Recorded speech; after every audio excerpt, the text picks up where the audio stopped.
नमस्कार,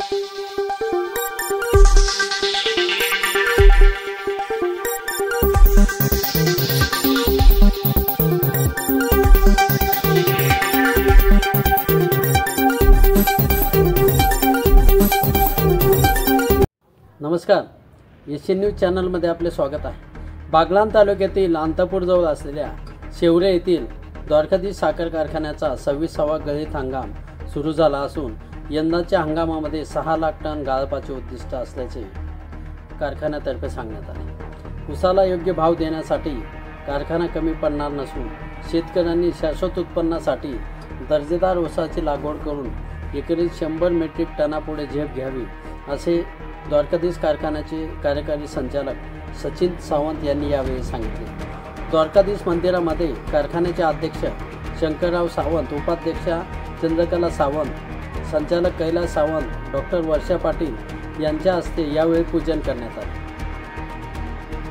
मुख्य कार्यकारी अधिकारी शिवाजीराव भालेराव यांनी प्रास्ताविक करून कार्यक्षेत्रातील ऊस उत्पादक भाऊसाहेब मोरे, काशीनाथ पगार, चैतन्य पाटील, अरविंद गावित, रुबन कोकणी यांच्या हस्ते सपत्नीक गव्हाण पूजन करण्यात आले। एकरी व्यक्तिमत्व तसेच एकत्रित कुटुंबातील सर्वाधिक ऊस उत्पादन घेणारे शेतकरी मोहन जाधव, प्रवीण नांजे, काशीनाथ पगार, भाऊसाहेब मोरे, अरविंद गावित यांचा कारखान्याचे अध्यक्ष शंकरराव सावंत, कार्यकारी संचालक सचिन सावंत, डॉक्टर वर्षा पाटील, शिवाजी भालेराव, बाळासाहेब करपे, विजय पगार, भूषण नांजे, राकेश निकम यांच्या हस्ते सन्मान चिन्ह, सन्मानपत्र देऊन सन्मानित करण्यात आले।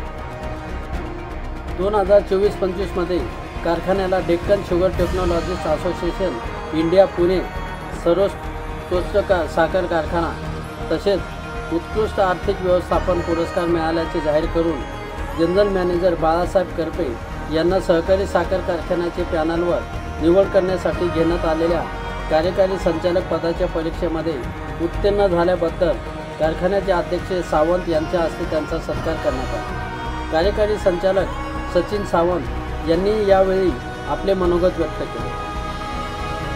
अध्यक्ष सावंत यांनी यावेळी शेतकऱ्यांनी कारखान्याच्या योजनांचा लाभ घेऊन शास्त्रोक्त पद्धतीने ऊसाची लागवड केल्यास एकरी 100 मेट्रिक टनापर्यंत झेप घेऊ शकतो असे सांगून ऊस उत्पादक शेतकऱ्यांशी संवाद साधला।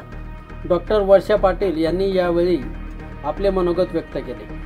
मुख्य शेतकी अधिकारी विजय पगार यांच्या हस्ते सपत्नीक ऊसाने भरून आलेल्या पहिली बैलगाडी व ट्रकचे पूजन करण्यात आले। ऊस उत्पादक राजेंद्र शिरवाडकर, पंकज भांबरे, सुभाष आहिरे, काशीनाथ नंदन, विजय सूर्यवंशी, अनिल राजपूत, सरलाबाई आहिरे, सोमनाथ साबळे, सुनील गर्गे, मनोज पाटील, रोहिदास खैरनार, संतोष गवळी यांनी यावेळी मनोगत व्यक्त करून जास्तीत जास्त ऊसाची लागवड करून कारखान्याला ऊस पुरवठा करण्याचे यावेळी जाहीर केले।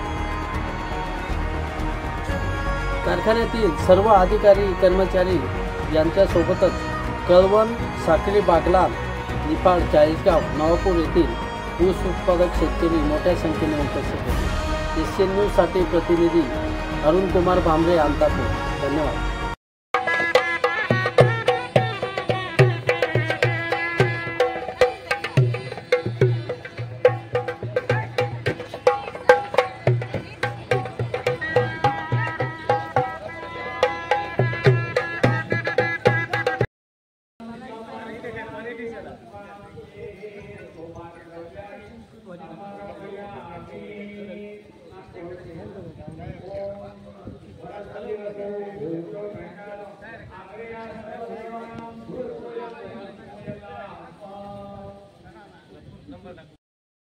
मक्यालाही भाव पाहिजे अपेक्षित होता, तो मिळाला नाही। माझ्या मते कदाचित 1000 ते 1200 पर्यंतच आपला मका जाऊन राहिला।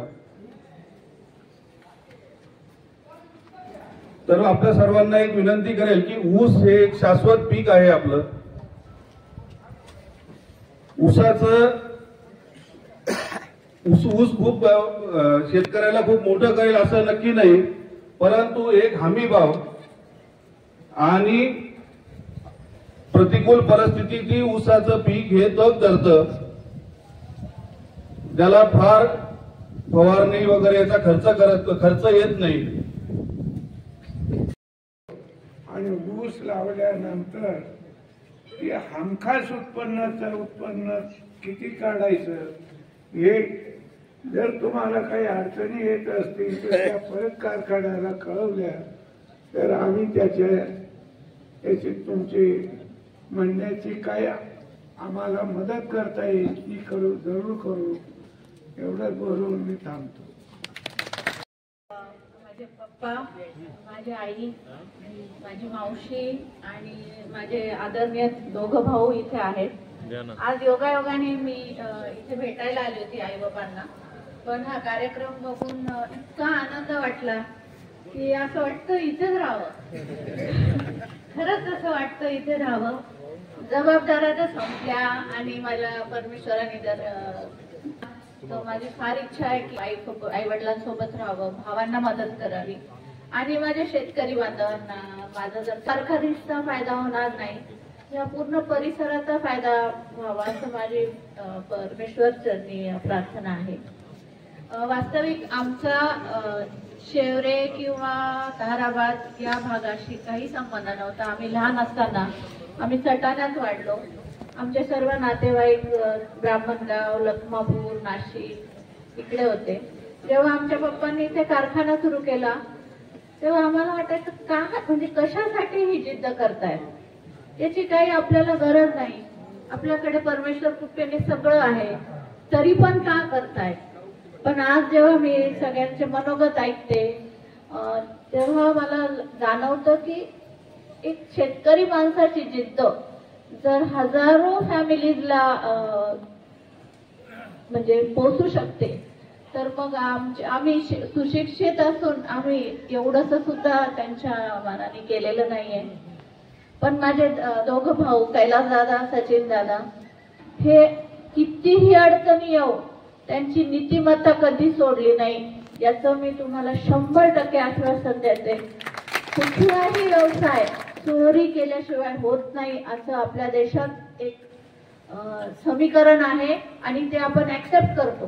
ठीक आहे ना, करप्शन तर होणार, चोरी तर होणार, पण माझ्या वडिलांमध्ये, माझ्या भावांमध्ये मी कधीही त्याचा 1% सुद्धा अवलेश बघितला नाही आणि याचा मला फार मोठा स्वाभिमान आहे. तुमच्याकडून एवढीच अपेक्षा आहे की कायम दादांना सहकार्य करावं. आमच्याकडून काही चूक झाली तर माफ करावी.